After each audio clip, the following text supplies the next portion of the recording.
Llevo 2 días mirando la retroexcavadora muerta en medio del patio y todavía no puedo creerlo.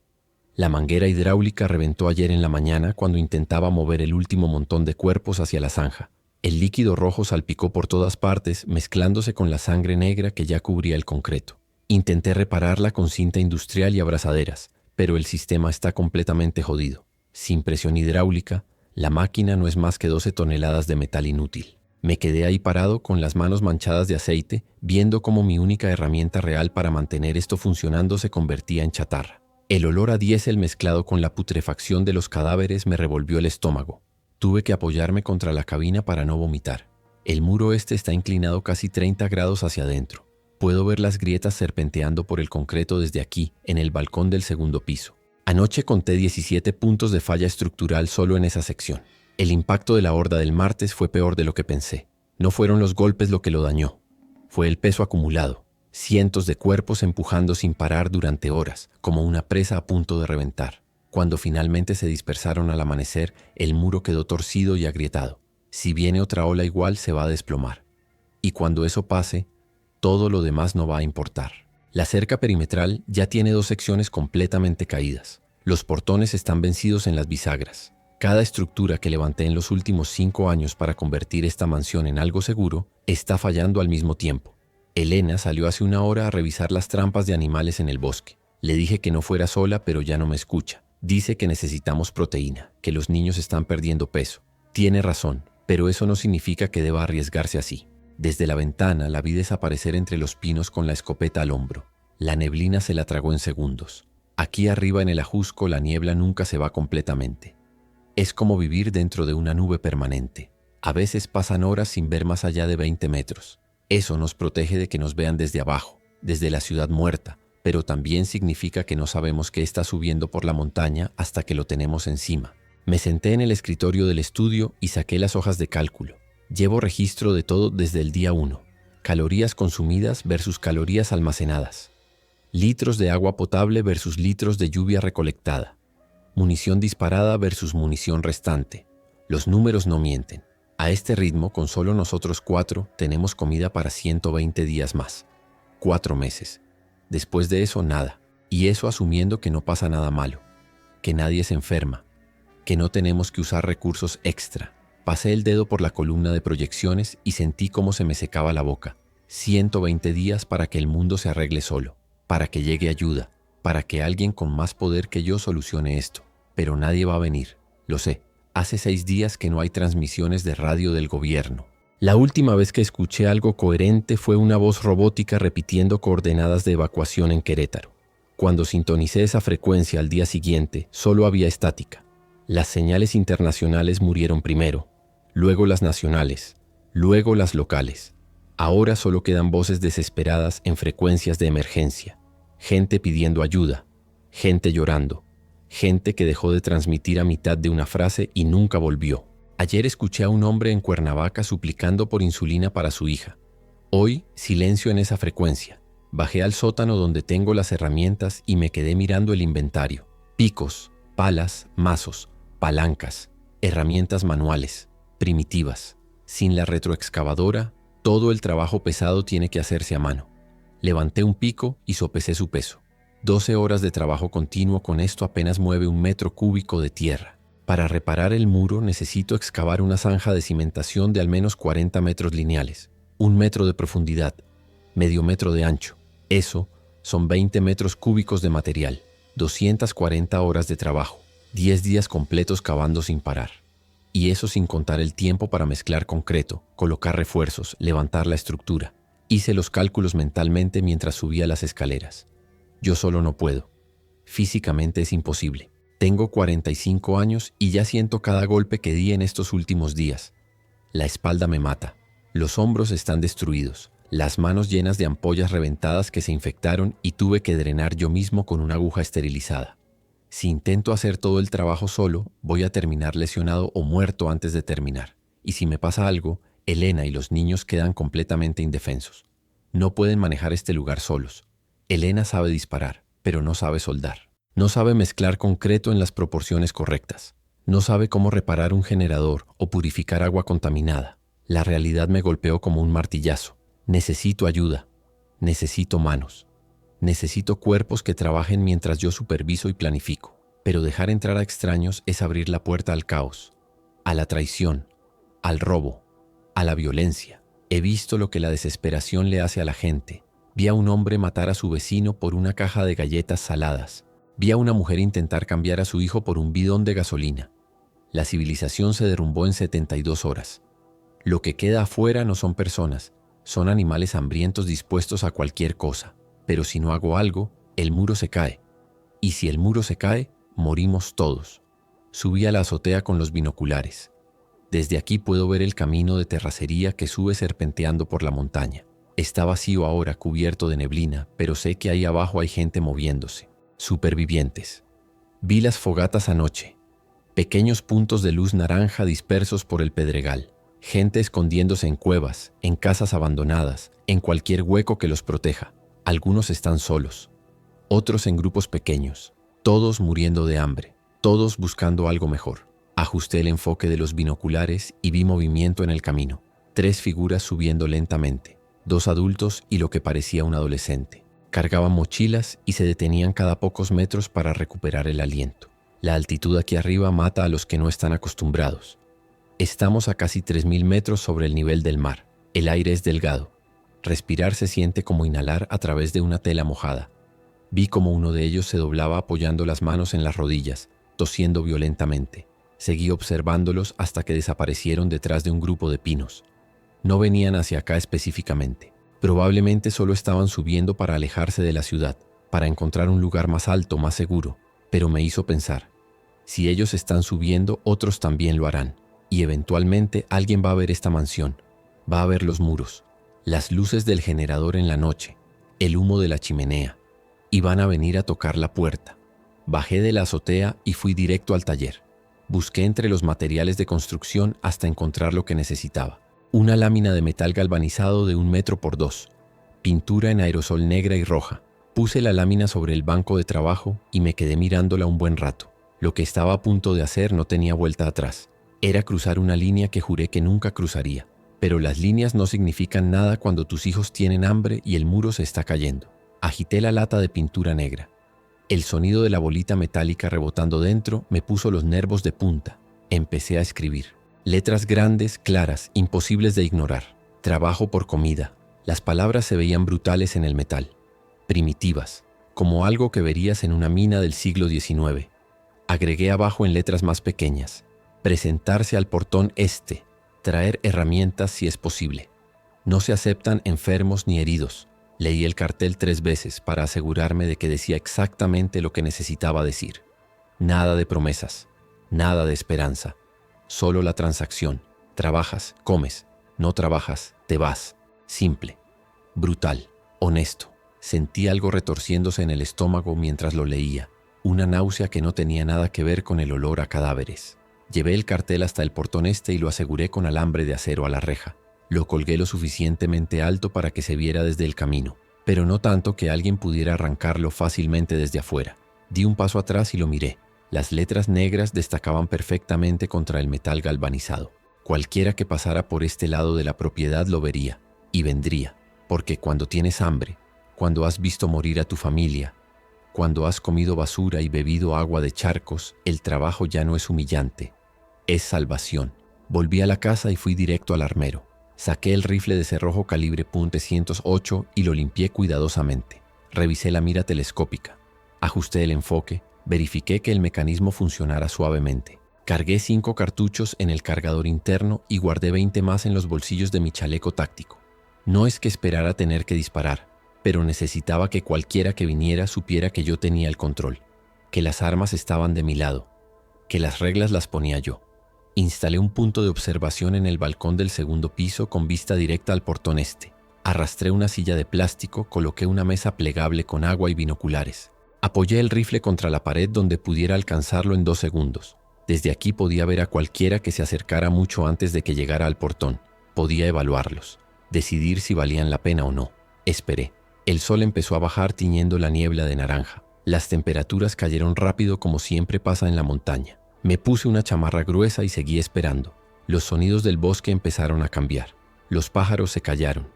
Los insectos nocturnos comenzaron su coro. Y desde abajo, desde la ciudad muerta, llegó ese sonido que nunca desaparece completamente. Un gemido colectivo. Miles de gargantas rotas produciendo ese quejido constante que se filtra a través de los kilómetros y la vegetación.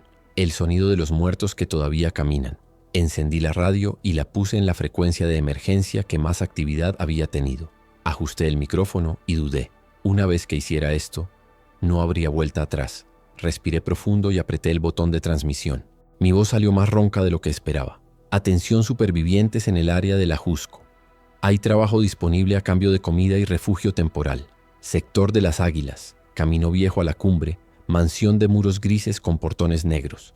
Presentarse al portón este. Traer identificación si es posible. Se requieren hombres y mujeres capaces de trabajo físico pesado. No se aceptan enfermos, heridos o menores sin adultos responsables. Repito, solté el botón. La estática llenó el silencio. Esperé 30 segundos y repetí el mensaje. Luego otra vez. Y otra. Después de la cuarta repetición, apagué la radio. Ya estaba hecho. El mensaje llegaría a quien tuviera que llegar. A los desesperados, a los hambrientos, a los que todavía tenían suficiente fuerza para subir una montaña a cambio de la promesa de comida. Me quedé en el balcón mientras la oscuridad se tragaba el paisaje. Las luces de la ciudad allá abajo ya no existían. Solo había negrura. Una oscuridad absoluta interrumpida ocasionalmente por el resplandor lejano de algo quemándose. Activé el generador y las luces de seguridad del perímetro se encendieron, bañando los muros en un resplandor blanco y duro. Cualquiera en kilómetros a la redonda podría ver este lugar ahora. Como un faro, como una promesa o como una trampa. Escuché la puerta abrirse detrás de mí. Elena subió con 2 tazas de té caliente. Me pasó una sin decir nada y se quedó parada a mi lado mirando hacia el portón. Tomó un sorbo de su taza y finalmente habló. ¿Ya lo hiciste? Su voz sonaba cansada, derrotada. Asentí sin mirarla. ¿Y ahora qué?, preguntó. Me encogí de hombros. Ahora esperamos a ver qué tipo de gente viene cuando les prometes comida en el fin del mundo. Ella no respondió. Solo se quedó ahí parada, sosteniendo su taza con ambas manos para calentarse. Podía sentir su desaprobación como una presión física. Elena siempre fue la idealista, la que creía en la bondad de la gente, la que donaba refugios y trabajaba como voluntaria en comedores comunitarios. Pero esa mujer murió hace 8 días. La que está parada junto a mí ahora es alguien diferente, alguien que entiende que las reglas cambiaron, que la supervivencia no tiene ética. ¿Cuántos crees que vengan?, preguntó después de un largo silencio. Hice cuentas mentalmente. Si el mensaje llegó a 50 personas, tal vez 10 tengan la fuerza para llegar hasta acá. De esos 10, probablemente 5 sean útiles. El resto serán bocas que alimentar sin valor real. Elena me miró con algo que podría haber sido horror o comprensión. ¿Y qué vas a hacer con los que no sean útiles? La pregunta quedó flotando en el aire frío. No respondí porque no quería decirlo en voz alta, pero ambos sabíamos la respuesta. Los que no pudieran trabajar se irían. De vuelta a la montaña, de vuelta al hambre, de vuelta a los muertos que caminaban. No era mi problema. No podía ser mi problema. Tenía que pensar en mis hijos primero, en mi familia, en este lugar. Todo lo demás era ruido. Elena terminó su té y dejó la taza sobre la mesa. Voy a acostar a los niños. Grita si necesitas algo. Se fue sin esperar respuesta. La escuché bajar las escaleras y cerrar la puerta de la habitación. El silencio volvió. Solo yo, el rifle y la espera. Revisé mi reloj.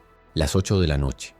Si alguien había escuchado el mensaje y estaba lo suficientemente cerca, podría llegar en 2 o 3 horas. O mañana en la mañana, o en 3 días. Me acomodé en la silla y tomé los binoculares. Empecé a escanear metódicamente el perímetro. Cada árbol, cada sombra, cada movimiento, buscando cualquier señal de que algo o alguien se acercaba. La adrenalina empezó a correr por mis venas. Ese hormigueo familiar en la base del cráneo que me decía que había tomado una decisión importante, una decisión peligrosa, porque sabía exactamente lo que acababa de hacer. No había abierto las puertas a trabajadores. Había abierto las puertas a desconocidos armados, hambrientos y desesperados. Gente que podría trabajar, sí, pero también gente que podría mentir, robar, matar mientras dormíamos. Había invitado al enemigo a presentarse en mi puerta porque no tenía otra opción, porque las matemáticas no mentían, porque el muro se estaba cayendo y yo solo no podía levantarlo. La temperatura siguió bajando. Me puse los guantes y subí el cierre de la chamarra hasta el cuello. La niebla se espesó hasta que apenas podía ver el portón. Solo el resplandor difuso de las luces de seguridad atravesando la blancura. Entonces, en algún lugar en la distancia, escuché un sonido que me heló la sangre. Pasos, varios pares de pies caminando sobre grava, acercándose lentamente. Tomé el rifle y miré a través de la mira telescópica, pero la niebla era demasiado densa. Los pasos se detuvieron. Silencio. Luego una voz, ronca y cuidadosa. ¿Hay alguien ahí? Escuchamos el mensaje en la radio. Me levanté despacio, manteniendo el rifle apuntado hacia la niebla. Mi dedo descansaba junto al gatillo, no sobre él, pero lo suficientemente cerca. «Quédense donde están», grité. «¿Cuántos son?» Hubo un murmullo de voces consultando. La misma voz ronca respondió. «Somos 6. 3 hombres, 2 mujeres, un niño». «Mierda. Un niño». Eso complicaba todo. Los niños comen pero no trabajan. Son pasivos puros en el sistema. Pero rechazarlos en la primera noche enviaría un mensaje equivocado. Necesitaba que corriera la voz de que este lugar era una opción, no una trampa mortal. «¿Están armados?», pregunté. Otra pausa. «Uno de nosotros tiene un machete. Eso es todo». Podían estar mintiendo. Probablemente estaban mintiendo. «Dejen cualquier arma en el suelo frente al portón. Retrocedan 5 pasos. Voy a acercarme para verificar». Escuché movimiento, el sonido metálico de algo cayendo sobre piedra. Bajé del balcón y crucé el patio con el rifle al hombro. El olor a cadáveres podridos me golpeó con fuerza renovada. Había intentado arrastrar los cuerpos más cercanos hacia la zanja, pero sin la retroexcavadora solo pude mover como 20. Quedaban al menos 100 más descomponiéndose bajo el sol. Llegué al portón y miré a través de las barras de acero. La niebla se había aclarado un poco. Pude distinguir 6 siluetas paradas en el camino. 2 hombres fornidos, uno delgado y nervioso. Una mujer mayor sosteniendo la mano de un niño de tal vez 7 años. Otra mujer más joven, embarazada por el aspecto de su silueta. Genial. Una embarazada. Otro pasivo. En el suelo frente a ellos había un machete oxidado y lo que parecía un tubo de metal. «Levanten las manos», ordené. Lo hicieron. «Giren lentamente». Todos obedecieron. Busqué bultos sospechosos en sus ropas, armas escondidas, cualquier señal de amenaza. Parecían genuinamente agotados. Sus ropas estaban sucias y rasgadas. Varios tenían vendajes improvisados. El hombre delgado cojeaba. «¿Alguno está herido por mordida?», pregunté. Todos negaron con la cabeza simultáneamente. «Muéstrenme». Empezaron a levantarse las mangas, los pantalones. Vi cortes, rasguños, quemaduras. Nada que pareciera una mordida. Abrí el portón solo lo suficiente para pasar y recogí el machete y el tubo. Los examiné. El machete estaba tan oxidado que apenas servía. El tubo era solo eso, un tubo. «¿Escucharon todo el mensaje?», pregunté. El hombre fornido que había hablado primero asintió. La parte de trabajo por comida, la parte de no enfermos ni heridos. Lo miré fijamente. Entonces saben las reglas. Esto no es un refugio gratis, no es caridad. Trabajan o se van. Todos asintieron con urgencia desesperada. «¿Qué saben hacer?», pregunté. El hombre fornido habló primero. «Fui albañil durante 20 años. Sé mezclar concreto, poner bloc, hacer cimientos». «Perfecto, exactamente lo que necesitaba». Señalé al otro hombre grande. «¿Y usted?». Su voz salió rasposa. «Trabajo de limpieza, basura, escombros, lo que sea. Útil para mover los cadáveres». Miré al delgado. «¿Usted?». Tragó saliva. «Era contador, pero puedo aprender. Puedo hacer lo que me digan. Un contador. Inútil para trabajo pesado, pero tal vez podría llevar inventarios». Miré a las mujeres. «¿Ustedes?». La mayor habló con voz firme a pesar de su apariencia frágil. «Fui enfermera durante 30 años. Puedo curar heridas, diagnosticar enfermedades básicas, mantener higiene». Eso cambió todo. Una enfermera valía su peso en oro. La embarazada habló con voz casi inaudible. Yo sé cocinar y limpiar. Puedo ayudar con lo que necesiten». Miré su vientre. «¿De cuántos meses?». Bajó la mirada. «Casi 7». Hice cálculos rápidos en mi cabeza. En 2 meses daría a luz. Eso significaba boca extra, recursos médicos gastados, tiempo de la enfermera dedicado al parto. Pero también significaba que tenía motivación para quedarse, para seguir reglas, para no causar problemas. Las mujeres con hijos eran más predecibles, más controlables. «¿El niño es de quién?». La mujer mayor puso su mano sobre el hombro del pequeño. «Es mi nieto. Sus padres murieron el 3er día». Miré al niño. Tenía los ojos grandes y asustados. Demasiado callado para un niño de su edad. Ese tipo de silencio que viene del trauma. ¿Él entiende que tiene que quedarse callado cuando se lo ordenen? La abuela asintió. «Es un buen niño. Hace lo que le digo». El niño no servía para trabajo pesado, pero significaba control sobre la abuela. Si ella intentaba algo, el niño pagaba. Era horrible pensarlo así, pero en este mundo los rehenes emocionales eran más efectivos que las cadenas. Está bien, dije finalmente. Pueden entrar. Pero las reglas son absolutas. Primera regla. Yo mando aquí. Lo que yo digo se hace sin discusión. Segunda regla. Todo el que pueda trabajar, trabaja. Mínimo 8 horas diarias. Tercera regla. La comida se gana. No hay raciones gratis. Cuarta regla. Cualquier intento de robo, violencia o desobediencia resulta en expulsión inmediata. No hay segundas oportunidades. Hice una pausa dejando que las palabras se asentaran. ¿Entendido? Todos asintieron. Díganlo en voz alta, exigí. Uno por uno dijeron entendido o sí señor. Bien. Necesitaba sumisión desde el primer minuto. Abrí el portón completamente. Entren, despacio. Mantengan las manos donde pueda verlas. Pasaron en fila india. Sus miradas se desviaron inmediatamente hacia la pila de cadáveres en el patio. La embarazada se llevó la mano a la boca. El contador se puso pálido, pero ninguno dijo nada. Eso era bueno. Significaba que habían visto cosas peores. Cerré el portón y lo aseguré con 3 candados. Síganme. Los guié hacia el garaje que había convertido en dormitorio temporal. Había sido mi taller de carpintería antes de que todo se fuera a la mierda. Ahora estaba vacío, excepto por algunas estanterías y herramientas colgadas en las paredes. Duermen aquí. Hay mantas en ese baúl. Hay un baño químico en la esquina. El agua para beber está racionada. 1 litro por persona al día. Para lavar se usan la lluvia que cae en esos tambos afuera. El albañil miró alrededor evaluando el espacio. ¿Calefacción? Negué con la cabeza. La leña es para cocinar y emergencias. Si tienen frío, usen más mantas. La enfermera señaló una ventana rota. ¿Podemos cubrirla? Asentí. Hay plástico y cinta en el estante. Háganlo mañana con luz. Ahora solo acomódense. Los dejé sacando mantas del baúl y volví a la casa principal. Elena estaba esperándome en la cocina. ¿6? Preguntó con los brazos cruzados. 6, confirmé. Un albañil, un trabajador de limpieza, una enfermera, una embarazada, un contador inútil y un niño. Elena frunció el ceño. Una embarazada. Miguel, ella necesita... La corté levantando la mano. Necesita lo mismo que todos. Comida a cambio de trabajo. Puede cocinar. Puede limpiar. Cuando dé a luz, la enfermera se encarga. Elena abrió la boca para protestar, pero la detuve con una mirada. No empieces, le dije. Ya sé lo que vas a decir. Que es inhumano. Que son personas, no herramientas. Pero ¿sabes qué? Ellos eligieron venir. Nadie los obligó. Y eligieron venir porque allá afuera están muriendo. Aquí al menos tienen una oportunidad. Elena me sostuvo la mirada un largo momento. ¿Una oportunidad de qué?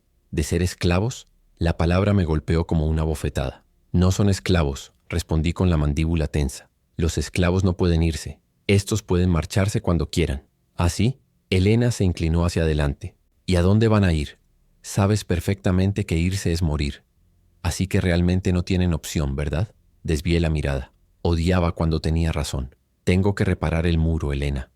Si no lo hago, todos morimos.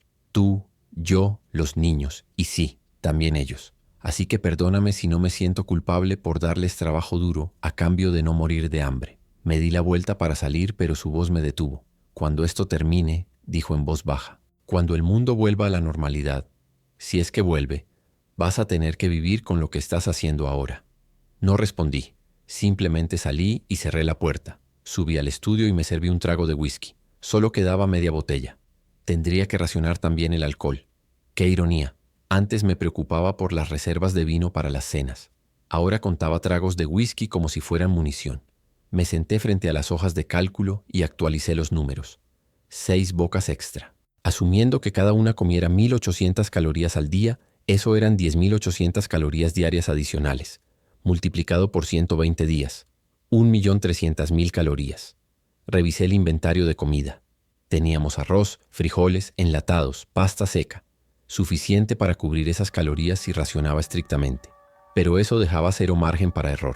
0 margen para desperdicios. Y reducía nuestra autonomía de 120 días a 80. El albañil podría tener el muro reparado en una semana si trabajaba bien. Una semana eran 12.600 calorías invertidas en él. Si reparaba el muro exitosamente, esa inversión salvaba potencialmente cientos de miles de calorías al evitar un asalto masivo. El retorno de inversión era obvio. Pero el contador, la embarazada, el niño, ellos solo drenaban recursos sin retorno claro, a menos que empecé a escribir en una hoja nueva. Estructura organizacional. En la cima, yo. Debajo, 2 capas. Primera capa, personal crítico. Elena, la enfermera, el albañil, gente con habilidades irreemplazables. Segunda capa, personal de apoyo. El trabajador de limpieza, la embarazada, el contador. Útiles pero reemplazables. Tercera capa, dependientes. El niño, los futuros trabajadores que no pudieran rendir. Cada capa recibía raciones proporcionales a su valor. La primera capa comía completo, la segunda reducido, la tercera sobras. Era eficiente, lógico, maximizaba el retorno de cada caloría gastada. Pero mientras escribía sentí esa náusea otra vez, ese retorcijón en el estómago que me decía que estaba cruzando líneas que no se podían descruzar. Intenté ignorarlo, intenté convencerme de que era necesario, de que era supervivencia, no crueldad. Pero la voz de Elena resonaba en mi cabeza. Vas a tener que vivir con esto. Un golpe en la puerta me sacó de mis pensamientos. Adelante. Elena entró cargando una charola con comida, sopa caliente y pan duro. Come algo, dijo dejando la charola en el escritorio. Necesitas energía para mañana. No hizo mención de nuestra discusión. Simplemente se sentó en la silla frente a mí. ¿Ya pensaste en cómo vas a organizarlos? Asentí señalando mis notas. Ella las leyó en silencio. Sistema de capas, dijo finalmente. No era una pregunta. Sí, Elena exhaló largamente. Miguel, sé que crees que esto es necesario, y tal vez lo es, pero no pierdas de vista que son personas, no ecuaciones. Tomé una cucharada de sopa. Estaba caliente y salada. Perfecta. Lo sé, dije, pero las ecuaciones no mienten. Las personas sí. Elena se levantó. Solo recuerda quién eres. ¿Quién eras? Salió antes de que pudiera responder. Terminé la sopa y bajé a revisar el garaje. Eran casi las 11 de la noche. A través de la ventana pude ver que habían cubierto la ventana rota con plástico. Todas las mantas estaban distribuidas. El albañil y el trabajador de limpieza dormían en un lado, las mujeres y el niño en el otro. El contador se había quedado en el medio como una zona neutral, inteligente. Mantener distancia entre los grupos hasta saber quién era confiable. Volví a la casa y revisé todas las cerraduras. Ventanas aseguradas. Puertas con tranca. El armero cerrado con llave y la llave en mi bolsillo. Subí al cuarto donde dormían mis hijos. Abrí la puerta con cuidado. Pablo, 10 años, roncaba suavemente en su cama. Sofía, 7, abrazaba su oso de peluche. Se veían tan pequeños, tan vulnerables. Por ellos estaba haciendo esto. Por ellos aceptaba convertirme en lo que fuera necesario. Me quedé parado en el umbral mirándolos dormir. Recordé cuando Pablo nació. Las noches sin dormir, los pañales, las risas, las primeras palabras. Todo parecía tan simple entonces. Mis preocupaciones más grandes eran cosas estúpidas. El tráfico, las juntas de trabajo, el pago de la hipoteca. Ahora mis preocupaciones eran mantenerlos vivos un día más, un día a la vez. Cerré la puerta suavemente y fui a mi habitación. Elena ya estaba acostada pero no dormida. ¿Están bien?, preguntó refiriéndose a los del garaje. Sí, todos durmiendo. Me quité la ropa y me metí en la cama. El colchón se sentía demasiado suave después de días durmiendo en posiciones incómodas mientras hacía guardia. Elena se acurrucó contra mí. Tengo miedo, susurró. La abracé. Yo también. Nos quedamos así en silencio escuchando el viento golpear las ventanas. Pero no pude dormir. Mi mente seguía calculando, repasando los planes. El muro necesitaba refuerzo en la base. Eso requería excavar hasta encontrar roca sólida. Luego verter concreto con varillas de acero. Construir una zapata corrida. Levantar el muro desde ahí. Con el albañil dirigiendo y los otros 2 hombres ayudando, podríamos tener la zapata lista en 3 días. El levantamiento del muro tomaría otros 4. 7 días total. Una semana de trabajo intenso. Pero había otros problemas. Los portones necesitaban soldadura. Yo podía hacer eso, pero llevaría tiempo. Las trampas perimetrales necesitaban rearmarse. La cerca eléctrica que nunca terminé de instalar tenía que completarse. El sistema de recolección de agua de lluvia tenía fugas. El generador consumía más combustible del que debería, probablemente un problema en el carburador. Cada problema era urgente. Cada uno requería tiempo y recursos que no teníamos. Finalmente me rendí intentando dormir. Me levanté y bajé a la cocina. Eran las 2 de la mañana. Preparé café en la estufa de gas. Solo quedaban 3 tanques de gas. Cuando se acabaran tendríamos que cocinar con leña, lo cual significaba más trabajo cortando árboles, más humo visible desde kilómetros de distancia, más riesgo de atraer atención no deseada. Todo estaba conectado. Cada decisión tenía consecuencias en cascada. Tomé el café parado junto a la ventana de la cocina mirando hacia el patio. Las luces de seguridad creaban sombras duras sobre los cadáveres. Mañana pondría al trabajador de limpieza a moverlos. Todos. Había que sacarlos del patio y llevarlos a la zanja al otro lado de la propiedad. Echarles cal encima, cubrirlos con tierra, no solo por el olor sino por las enfermedades. Los cuerpos en putrefacción eran bombas biológicas, bacterias, moscas, ratas. Todo eso podía enfermarnos. Un movimiento captó mi atención.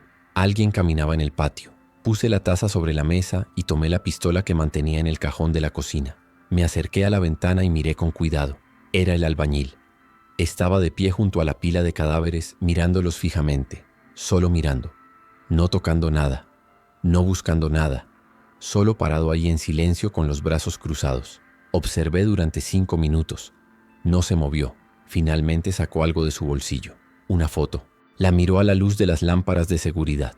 Incluso desde la distancia pude ver cómo sus hombros se sacudían. Estaba llorando. Guardó la foto y se limpió la cara con la manga. Luego volvió al garaje.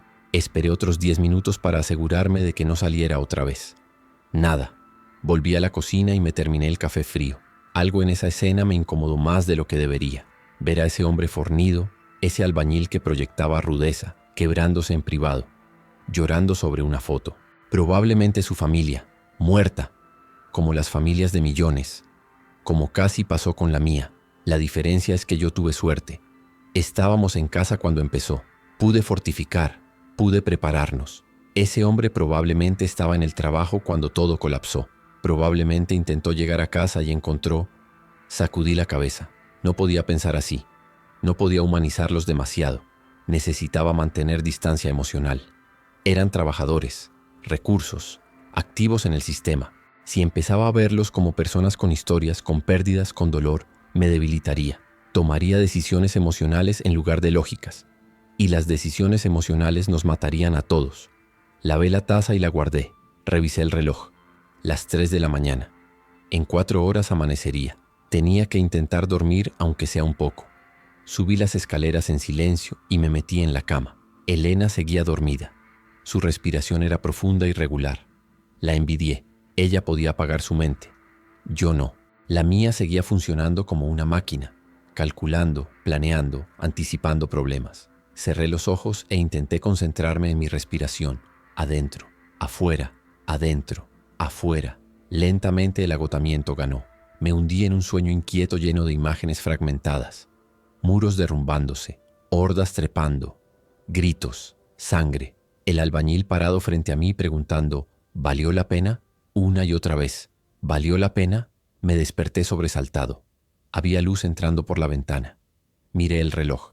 6:30 de la mañana. Había dormido 3 horas. Me sentía como si hubiera dormido 30 minutos. Me levanté con el cuerpo adolorido y bajé a la cocina. Elena ya estaba ahí preparando avena. «Buenos días», dijo sin mirarme.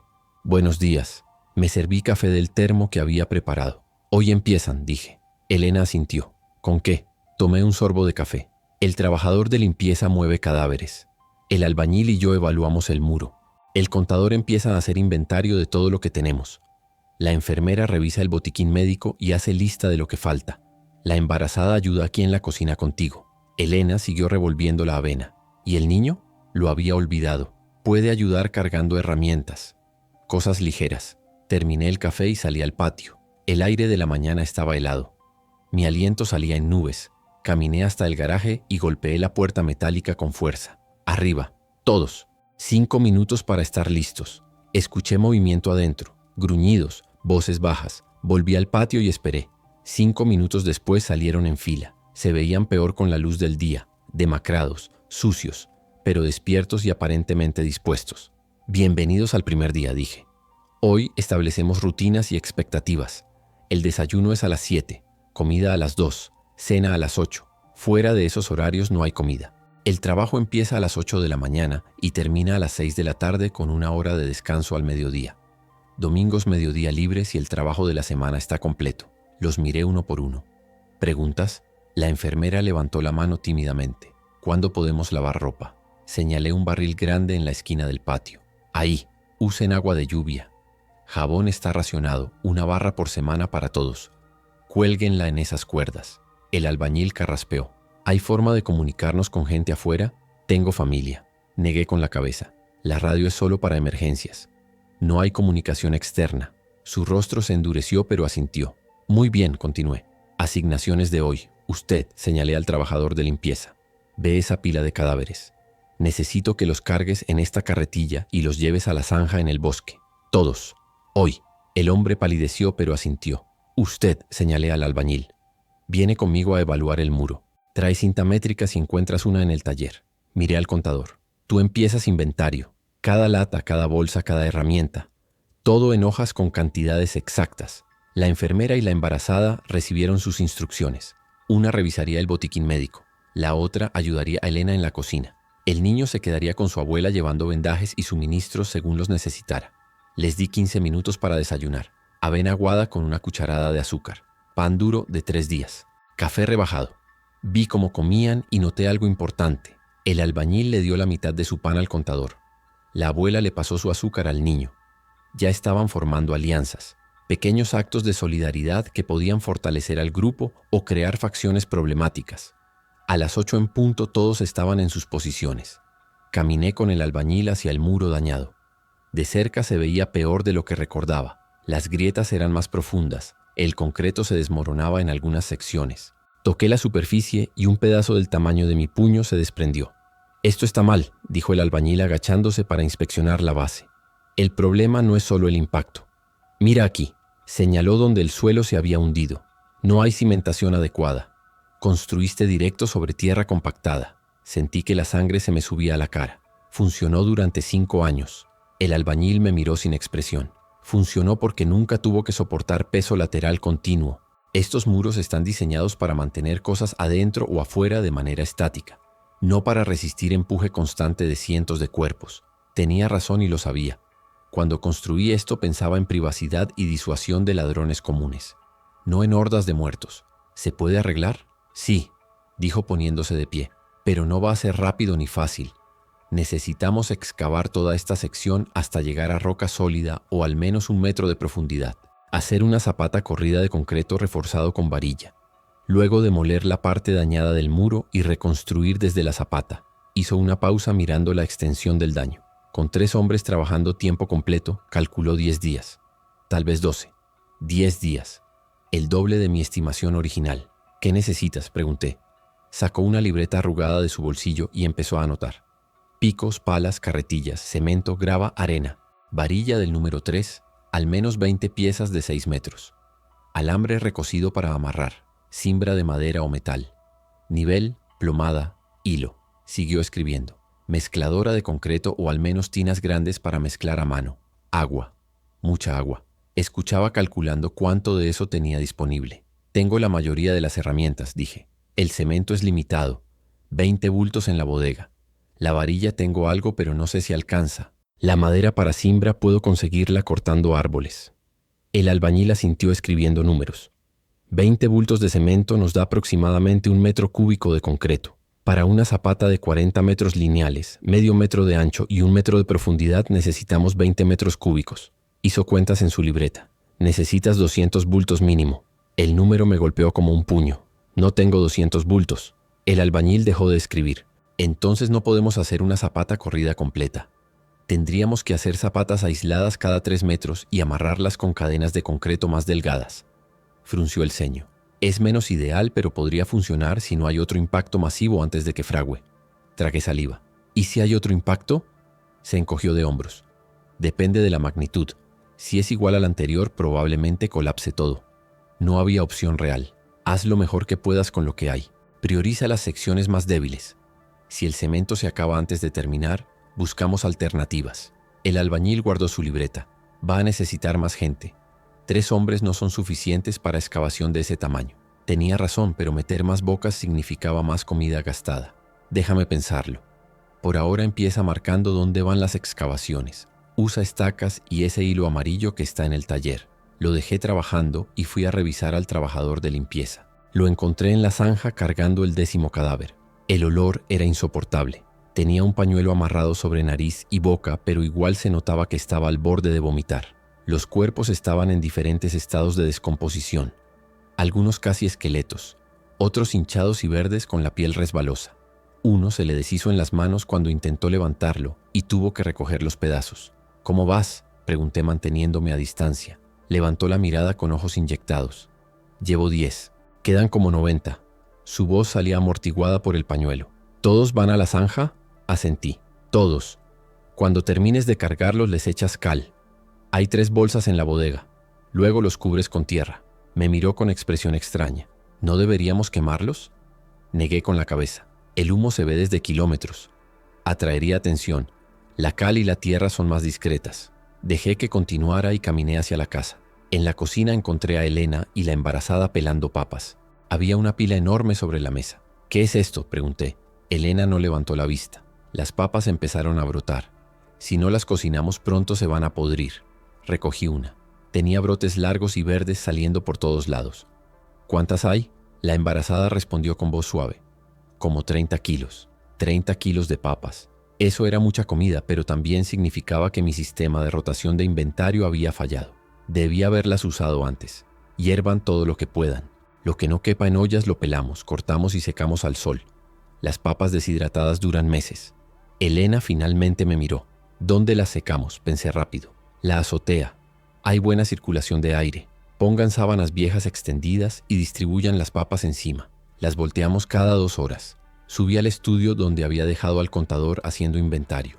Lo encontré rodeado de latas y cajas abiertas, escribiendo metódicamente en un cuaderno.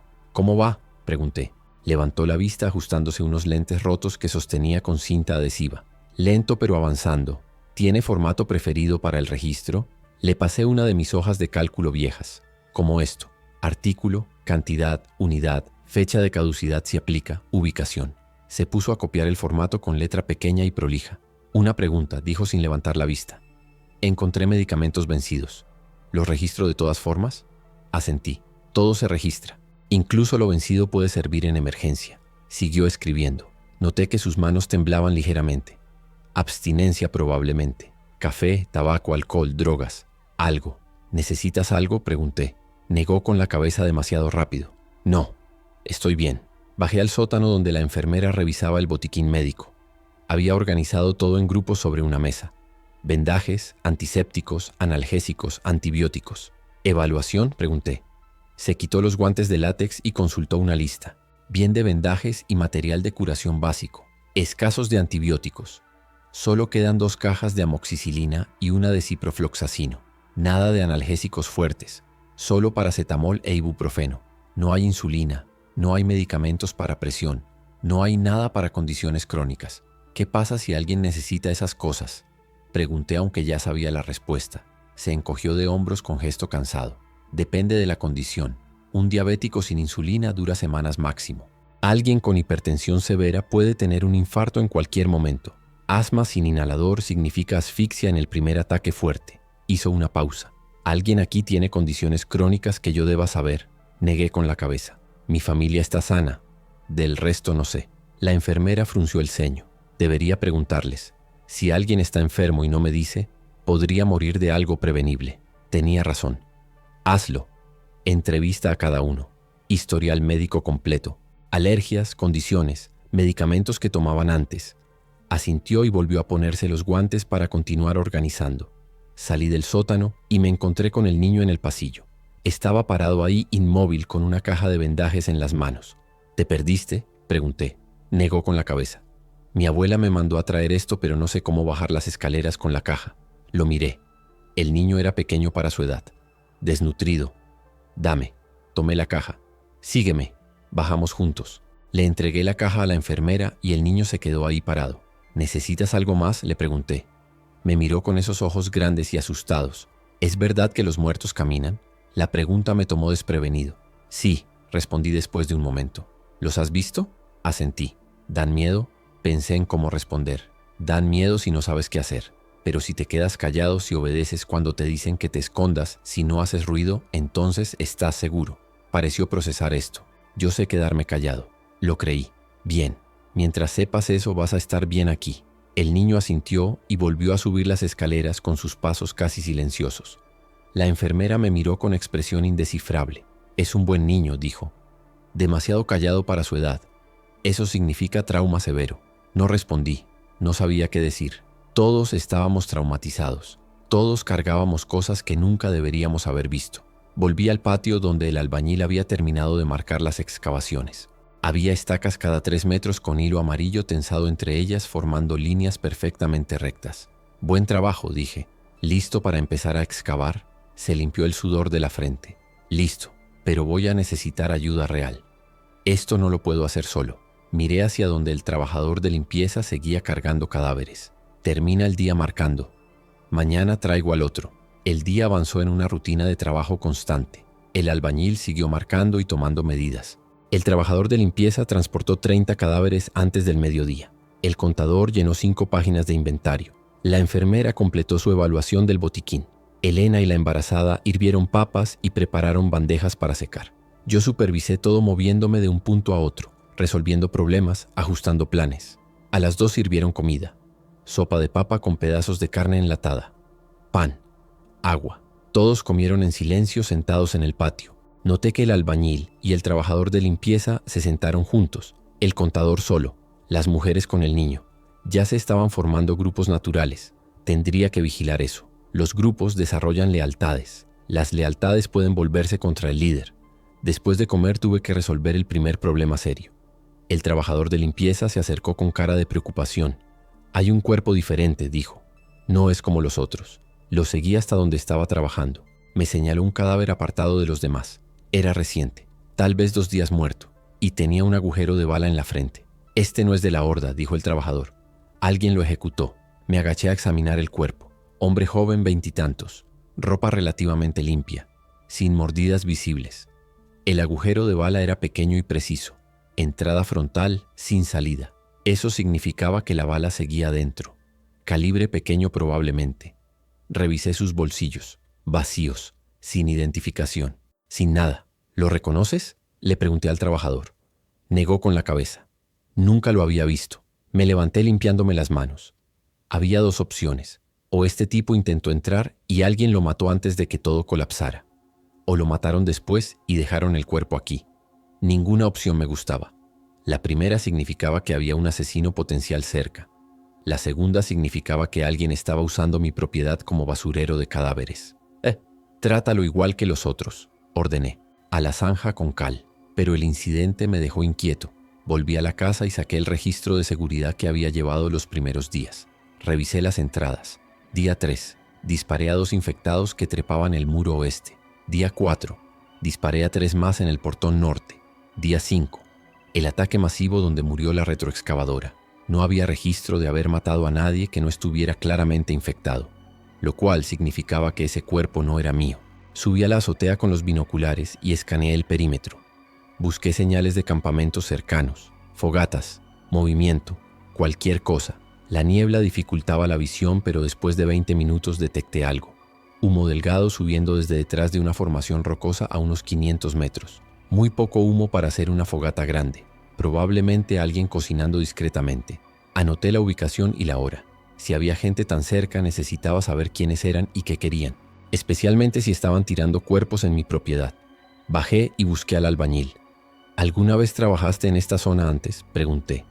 Negó con la cabeza. Soy de Iztapalapa. Vine aquí porque escuché tu mensaje.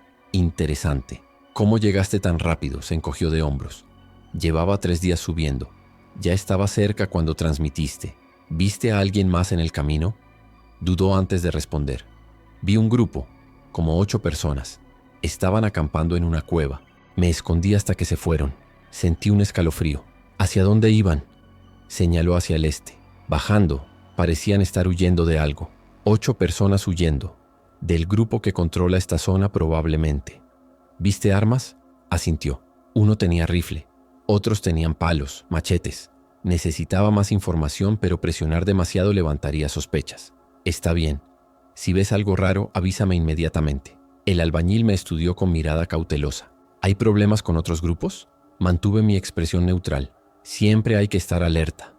Por eso les dije que trajeran identificación. Necesito saber con quién estoy tratando. Pareció aceptar la explicación y volvió al trabajo. El resto de la tarde transcurrió sin incidentes. A las 6 llamé el fin de la jornada laboral. El trabajador de limpieza había movido 60 cadáveres. El albañil tenía todo marcado y listo para empezar excavación mañana. El contador completó el inventario de la bodega principal. La enfermera terminó el inventario médico y había empezado las entrevistas de salud. Las papas hervidas estaban secándose en la azotea. Serví la cena. Más sopa de papa, esta vez con frijoles. Un pedazo pequeño de carne seca para cada uno. Los observé comer. Estaban agotados. El trabajador de limpieza tenía las manos destrozadas con ampollas sangrantes. El albañil cojeaba ligeramente de la espalda baja. El contador se veía mareado, probablemente por deshidratación. Pero todos habían trabajado. Todos habían ganado su comida. Después de cenar reuní a todos en el patio. Primer día completo, dije. Todos trabajaron bien. Así es como funciona esto. Trabajo consistente significa comida consistente. Pero necesito que entiendan algo. Hice una pausa asegurándome de tener su atención. Allá afuera hay otros grupos. No todos son amigables. Si alguien se acerca al perímetro, no hablan con ellos. Me avisan inmediatamente.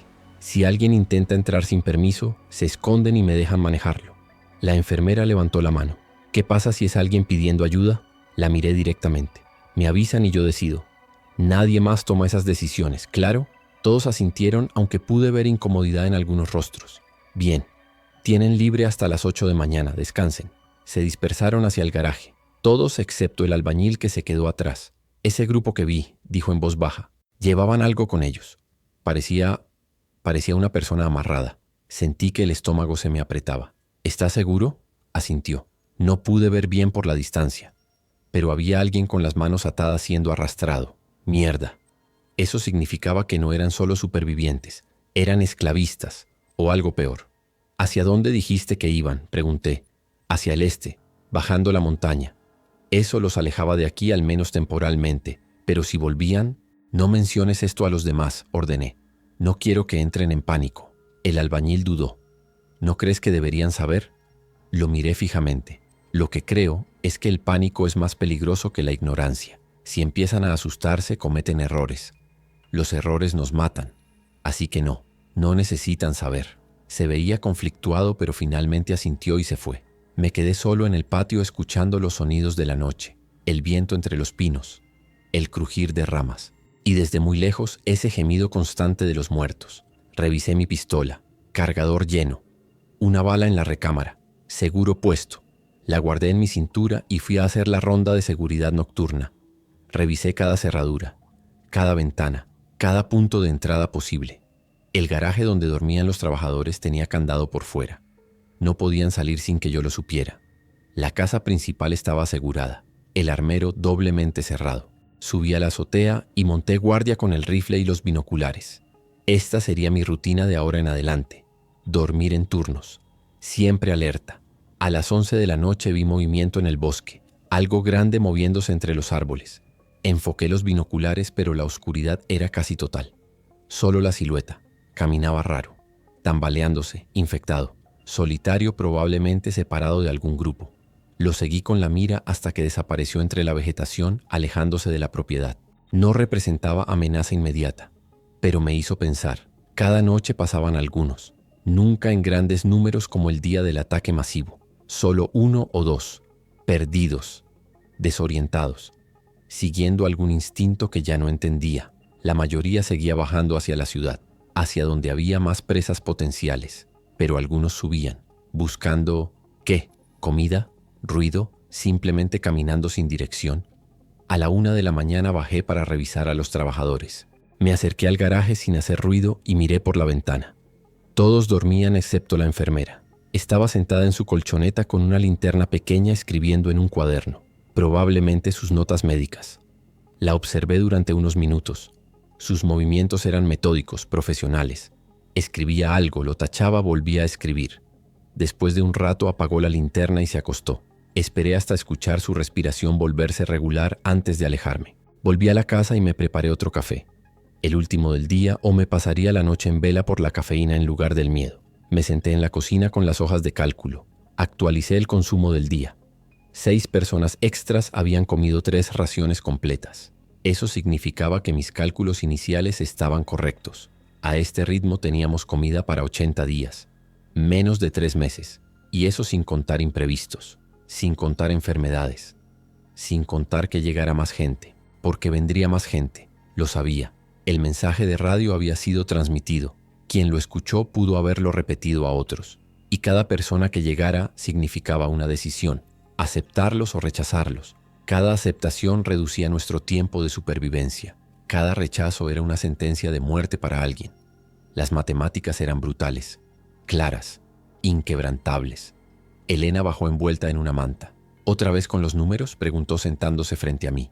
Asentí sin levantar la vista. Estamos comiendo nuestro futuro, dije. Cada día que pasa nos acerca más al día cero. Elena tomó la hoja y la leyó. ¿Y si consiguen más comida? Solté una risa amarga. ¿De dónde? La ciudad está muerta, las tiendas saqueadas, los campos abandonados. No hay más comida que encontrar. Podríamos sembrar, sugirió. Levanté la mirada. ¿Sembrar? Las papas tardan 3 meses en crecer. El maíz 4, los frijoles 2. Para cuando cosechemos algo ya nos habremos comido todo. Elena frunció el ceño. ¿Entonces qué sugieres? ¿Que dejemos de aceptar gente? La pregunta quedó flotando entre nosotros. No sé, admití finalmente. Necesito sus manos para reparar el muro. Pero cada mano viene con una boca. Elena se levantó y puso agua a hervir. ¿Sabes cuál es tu problema, Miguel? No esperó mi respuesta. Ves números donde hay personas. Ves ecuaciones donde hay vidas. Esa gente de ahí afuera, señaló hacia el garaje, no son activos ni pasivos. Son seres humanos que perdieron todo igual que nosotros. Me recosté en la silla. Lo sé, créeme que lo sé. Pero si no pienso en números, todos morimos, incluidos ellos. ¿Y si piensas solo en números?, replicó. ¿Qué te conviertes?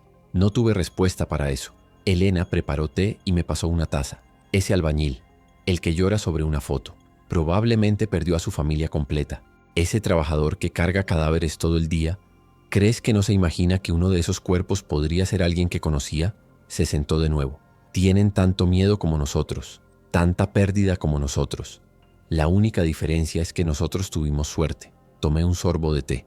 Estaba demasiado caliente, pero lo necesitaba. Lo sé, repetí. Pero la suerte se acaba. Y cuando se acabe voy a tener que tomar decisiones que ninguno de nosotros quiere que tome. Elena me sostuvo la mirada. Solo prométeme algo. Cuando llegue ese momento, cuando tengas que tomar esas decisiones, no las tomes solo. Háblalo conmigo, con alguien. No dejes que esta cosa te convierta en un monstruo sin siquiera darte cuenta. No prometí nada. No podía, porque sabía que había decisiones que tendría que tomar solo. Decisiones que no podría compartir con nadie sin romper lo poco que quedaba de mi humanidad o la de ellos. Terminamos el té en silencio. Elena volvió a la cama. Yo me quedé ahí sentado mirando las hojas de cálculo hasta que los números empezaron a bailar frente a mis ojos. A las 4 de la mañana finalmente me arrastré a la cama. Puse el despertador para las 6. 2 horas de sueño. Sería suficiente. Tenía que serlo. Cerré los ojos y me hundí en un sueño inquieto lleno de imágenes fragmentadas. Muros cayendo, hordas entrando, mis hijos gritando, Elena llamándome monstruo, el albañil preguntando una y otra vez ¿valió la pena? El despertador me arrancó del sueño. Me levanté sintiendo cada músculo protestar. La espalda era una masa sólida de dolor. Las manos todavía llenas de ampollas medio curadas. Bajé a la cocina y preparé café. Fuerte, negro. Necesitaba estar alerta. Hoy empezaba la excavación real. El trabajo pesado de verdad. A las 7 desperté a los trabajadores. Salieron del garaje con aspecto de haber dormido tan mal como yo. Les serví avena y café.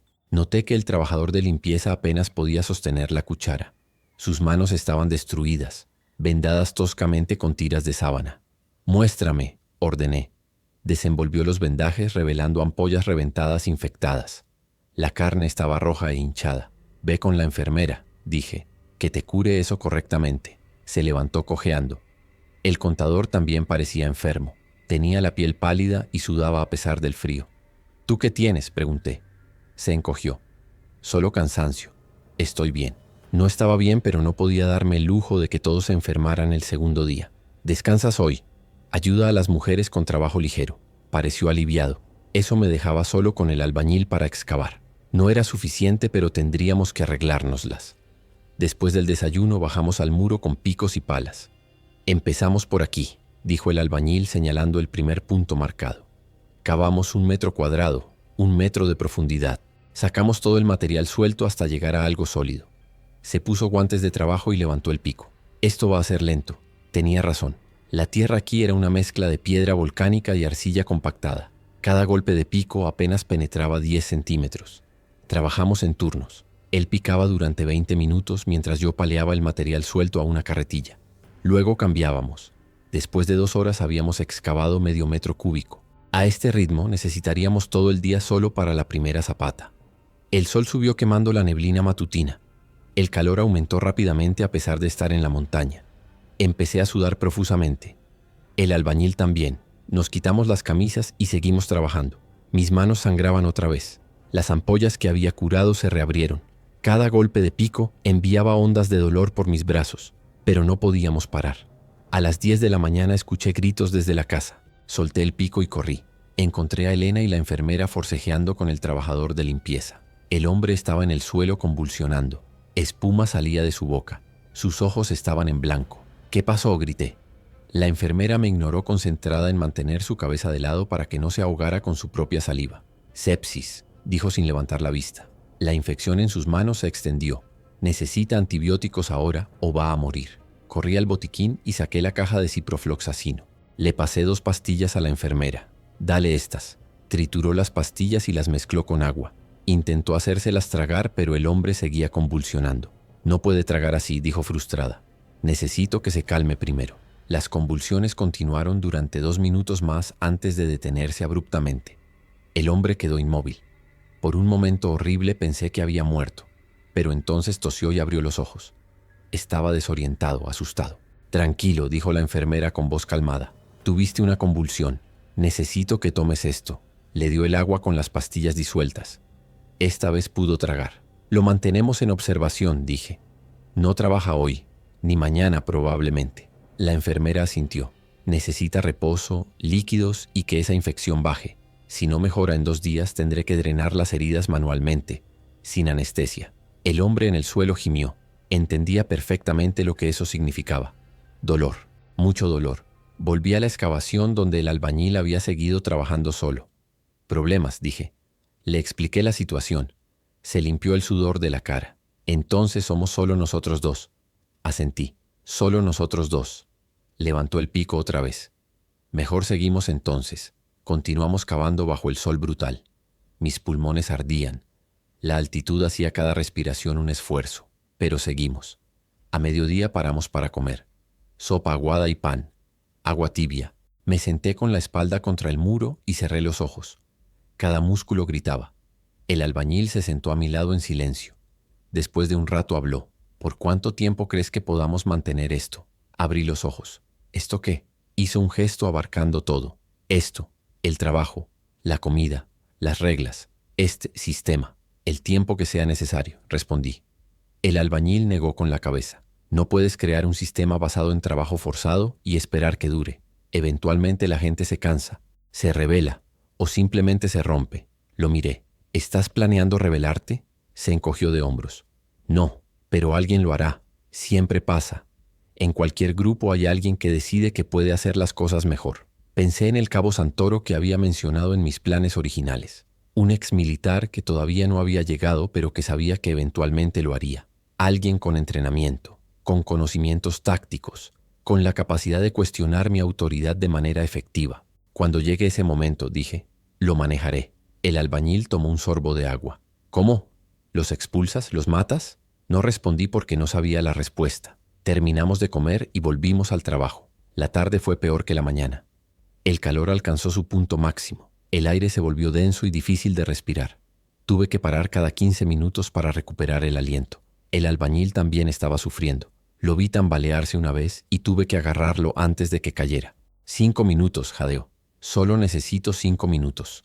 Se sentó con la cabeza entre las rodillas, respirando profundamente. Aproveché para revisar nuestro progreso. Habíamos excavado 1,5 metros de profundidad en un área de 1 metro cuadrado. Faltaban otros 50 centímetros para llegar a roca sólida. Y eso era solo la primera de 40 zapatas que necesitábamos. Las matemáticas eran devastadoras. A este ritmo necesitaríamos 2 meses solo para excavar. No vamos a lograrlo, dije en voz alta. El albañil levantó la cabeza. ¿Qué? Señalé la excavación. A este ritmo no vamos a terminar antes de que se acabe la comida. O antes de que venga otra horda. Se puso de pie lentamente. Entonces necesitamos más gente. O encontrar una forma más rápida de excavar. Pensé en la retroexcavadora muerta. En todas las herramientas modernas que ya no servían.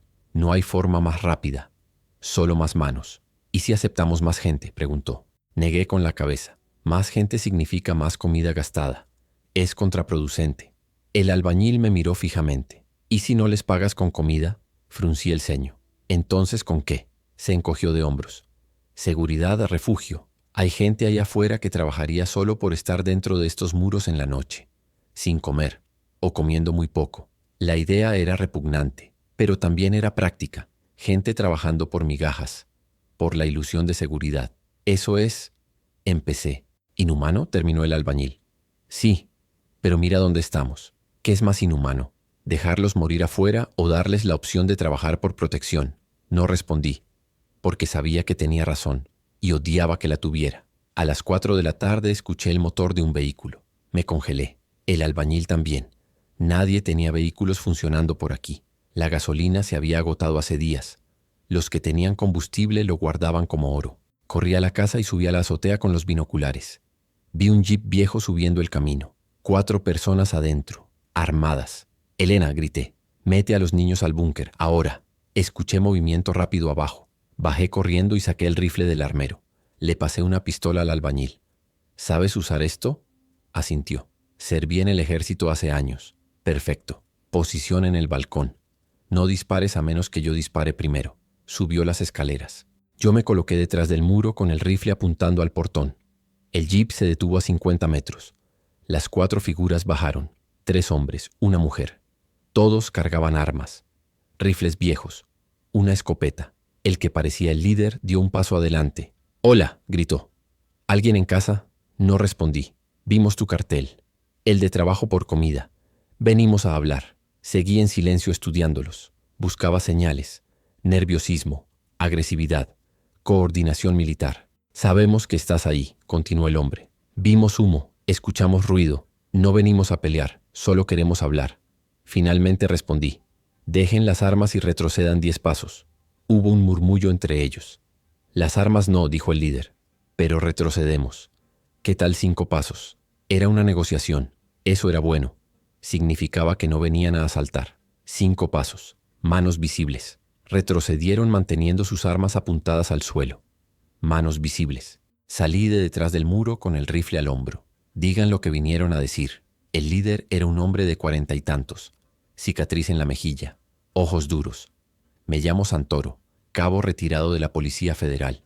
Mierda. El hombre que había imaginado en mis planes. Aquí estaba. Real. Y armado. «¿Qué quieres, Mo Santoro?», y pregunté. Señaló hacia la ciudad. «Allá abajo ya no hay nada. Solo muerte. Pero aquí arriba todavía hay gente viva, dispersa, asustada, sin organización». Hizo una pausa. «Escuchamos tu mensaje de radio, trabajo por comida. Es un buen sistema, pero podría ser mejor». Sentí un nudo en el estómago. «¿Mejor cómo?». Santoro sonrió. No era una sonrisa amigable. «Mejor con alguien que sepa de seguridad. Alguien que entienda táctica, defensa, organización de personal». Dio un paso adelante. «Tú tienes recursos. Yo tengo conocimiento. Podríamos hacer una sociedad». Lo miré fijamente. «No necesito socios. Necesito trabajadores». Su sonrisa se desvaneció. «Todos necesitamos algo, amigo. La pregunta es si vamos a trabajar juntos o por separado». «Separados», respondí sin dudar. Santoro asintió lentamente. «Una lástima, porque separados somos débiles. Y hay grupos allá afuera que no son tan civilizados como nosotros». Señaló hacia el este. «Hay uno en particular. 8 o 9 tipos. Esclavistas. Toman gente, la ponen a trabajar hasta que mueren. Luego buscan más. Eventualmente van a llegar aquí. Me encargaré de ellos si vienen», dije. Santoro se rió. «¿Tú solo? ¿Con qué? ¿Ese rifle y tal vez 2 pistolas más?». Sacudió la cabeza. «Amigo, necesitas más que eso. Necesitas gente entrenada. Necesitas un plan de defensa real. Necesitas...». Lo corté. «No necesito nada de ti. Ahora lárguense antes de que esto se ponga feo». Los otros 3 levantaron sus armas ligeramente. Santoro levantó la mano deteniéndolos. «Tranquilos». Me miró. «Piénsalo. Cuando esos esclavistas vengan, cuando te des cuenta de que no puedes solo, mi oferta sigue en pie. Por ahora. Dieron media vuelta y volvieron al jeep. Arrancó con un rugido de motor mal afinado y bajaron el camino. Mantuve el rifle apuntado hasta que desaparecieron. Solo entonces bajé el arma. Temblaba. Adrenalina pura. El albañil bajó del balcón. ¿Quiénes eran?, le conté. Su rostro se puso pálido. Esclavistas. Son los que te mencioné. Los que vi con alguien amarrado. Asentí. Lo sé. Guardé el rifle. Y ahora saben exactamente dónde estamos. Esa noche no dormí. Me quedé en la azotea con el rifle y los binoculares escaneando cada sombra, cada movimiento entre los árboles. El encuentro con Santoro había cambiado todo. Ya no éramos invisibles. Ya no éramos un secreto bien guardado en la montaña. Éramos un objetivo. Un lugar con recursos que otros querían. Y peor aún, ahora sabían exactamente cuántos éramos, qué tan preparados estábamos, qué tan vulnerables éramos realmente. Elena subió a las 3 de la mañana con café caliente. Se sentó a mi lado sin decir nada durante largo rato. Finalmente habló. Los niños preguntaron por qué tuvieron que esconderse en el búnker. No aparté la vista de los binoculares. ¿Qué les dijiste? Suspiró. Que era un simulacro, que estábamos practicando por si acaso. Tomé un sorbo de café. Estaba amargo y perfecto. Buen instinto. No necesitan saber lo que realmente está pasando. Miguel. Su voz sonaba cansada. ¿Qué vamos a hacer? Ese hombre tiene razón. No podemos defendernos solos contra un grupo organizado. Bajé los binoculares y la miré. No voy a entregarle el control a un desconocido. Especialmente no a un ex policía que probablemente está buscando crear su propio pequeño reino. Elena se abrazó las rodillas. Entonces necesitamos otro plan, porque el muro no está terminado y ahora tenemos un reloj corriendo. Tenía razón. Santoro no iba a esperar para siempre. Y esos esclavistas que mencionó eventualmente llegarían buscando presas fáciles. Necesitaba acelerar todo, terminar el muro, entrenar a la gente, crear defensas reales. Pero ¿cómo hacer todo eso con solo 2 hombres excavando y recursos limitados? Las matemáticas seguían sin funcionar sin importar cómo las reorganizara. Voy a aceptar más gente, dije finalmente. Elena me miró sorprendida. Pensé que dijiste que era contraproducente. Asentí. Lo es, pero el albañil tenía razón. Hay gente que trabajaría solo por protección, sin comer o comiendo muy poco. Los uso para trabajo pesado durante el día. Les doy refugio en la noche. Es brutal, pero es la única forma de terminar a tiempo. Vi el horror en sus ojos. Miguel, eso es esclavitud. No, dije con más firmeza de la que sentía. Esclavitud es lo que esos tipos del este hacen. Amarrar gente y forzarla. Esto es un intercambio. Ellos eligen venir, eligen quedarse. Si no les gusta pueden irse. Elena se levantó. Irse a morir, quieres decir. No es una elección real si la alternativa es la muerte. Se fue antes de que pudiera responder. La escuché bajar las escaleras y cerrar la puerta de nuestra habitación con más fuerza de la necesaria. Me quedé solo en la azotea viendo el amanecer pintar el cielo de naranja y rojo. Los colores eran hermosos, casi obscenos en su belleza considerando el horror que había abajo en la ciudad. Miles de cuerpos pudriéndose en las calles, edificios quemados, vidas destruidas. Y aquí estaba yo preocupándome por cuántas calorías gastar en trabajadores, por cómo maximizar la eficiencia de mi pequeño reino de supervivencia. A las 7 desperté a los trabajadores. Les serví el desayuno más escaso hasta ahora. Media ración de avena, nada de azúcar, café tan rebajado que apenas tenía color. Vi sus caras de confusión, pero nadie protestó. Todavía. Cambio de planes, anuncié. La comida se está acabando más rápido de lo planeado. A partir de hoy las raciones se reducen a 2/3. El que trabaje más duro come un poco más. El que no rinda come menos. El silencio que siguió era denso. Finalmente la enfermera habló. ¿Y los niños? ¿Ellos también comen menos? La miré directamente. Todos, sin excepciones. Vi cómo la abuela apretaba al niño contra su pecho. Vi al albañil apretar los puños. Vi al contador mirar su avena como si fuera su última comida. Estaba perdiendo su confianza, lo sabía, pero no había opción. Hoy necesito que trabajen más duro que ayer, continué. El albañil y yo seguimos en la excavación. Necesito al contador recuperado ayudándonos. El trabajador de limpieza descansa otro día hasta que la infección baje. Las mujeres continúan con las tareas de cocina y organización. Hice una pausa. Y esta noche voy a transmitir otro mensaje de radio, buscando más trabajadores. Así que prepárense para tener compañía. Después del desayuno volví a la excavación con el albañil y el contador. El contador no tenía experiencia con trabajo físico. Sus manos eran suaves. sus hombros débiles, pero intentaba. Le di la pala más ligera y lo puse a retirar la tierra suelta que nosotros excavábamos. Era lento y torpe, pero era una mano más. Cada pala de tierra que él sacaba era una que yo no tenía que sacar. Trabajamos sin parar hasta el mediodía. La excavación avanzó. No tan rápido como necesitaba, pero avanzó. Llegamos a roca sólida en la primera zapata. Un pequeño triunfo. El albañil inspeccionó el fondo con ojo crítico. Bien, esto aguantará. Mañana empezamos a mezclar concreto para la primera zapata. Asentí limpiándome el sudor de la cara. Un paso a la vez. Era todo lo que podíamos hacer. Durante la comida reuní a todos. Esta noche viene más gente. Necesito que entiendan algo. Los que lleguen no son como ustedes. No van a comer igual. No van a tener las mismas condiciones. Van a ser trabajadores temporales. Aquí solo por el refugio nocturno. Vi las miradas confusas.